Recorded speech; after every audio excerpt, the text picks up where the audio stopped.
छोटा डॉन अब बड़ा डॉन पार्ट 2। पार्ट 1 पिछले वीरवार को मैं प्रदर्शित कर चुकी हूँ। पार्ट 1 में आपको ये बताया गया था इस कहानी के अंतर्गत कि आप बच्चों को किसी और नाम से मत बुलाएं, क्योंकि उन नामों की छाप बच्चों के ऊपर पड़ सकती है और ये हमारे लिए चिंता का विषय भी हो सकता है।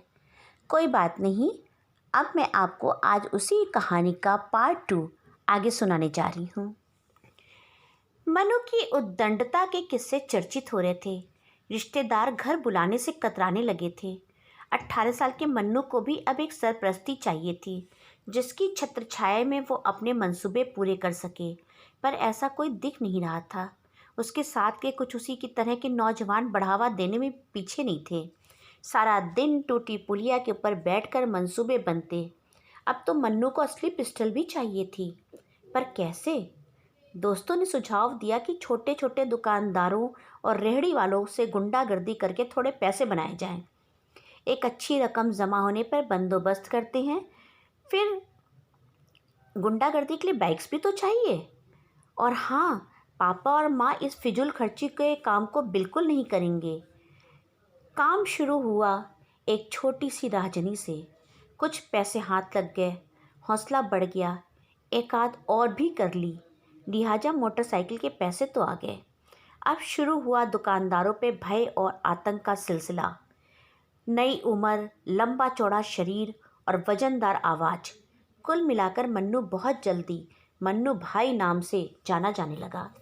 पर अगर किसी राजनीतिक हस्ती का साथ हो तो बदनामी का भय थोड़ा कम हो जाएगा। अब मनु किसी राजनीतिक हस्ती का पीछा करने लगा। सौभाग्य से हरिओम शरण जी की निगाह पड़ गई। काम का बंदा लगा और सबसे बड़ी बात ये कि सुलझा हुआ इंसान भी लगा। दोनों की ज़रूरत एक, हो लिए साथ। मनु ने हरिओम जी को केवल अपना गुरु ही नहीं माना, अपना माई बाप सब मान लिया। हरिओम जिनकी नज़र फिरती भी नहीं थी कि मन्नू का निशाना तय हो जाता था। बहुत ही काम का बंदा साबित हो रहा था मन्नू।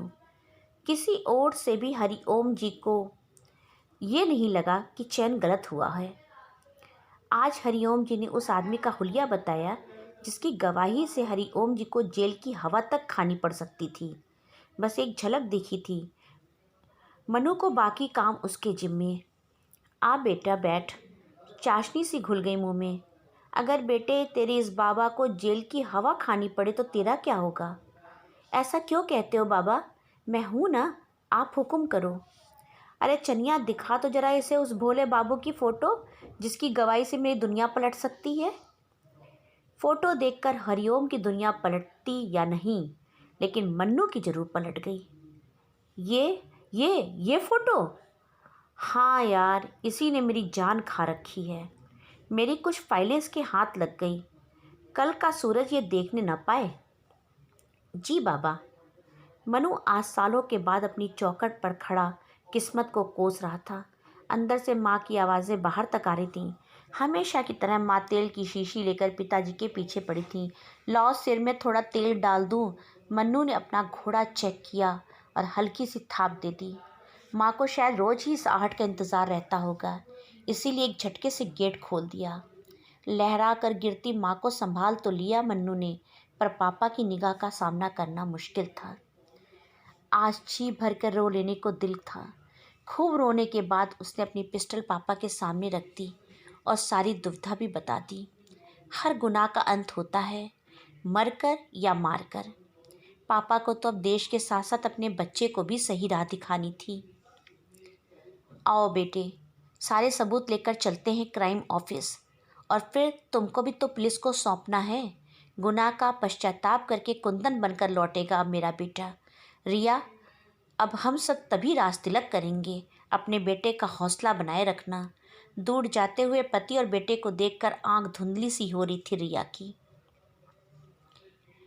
नमस्कार मित्रों, मेरी ये कहानी छोटा डॉन अब बड़ा डॉन 2 पार्ट में आपके सामने आ चुकी है।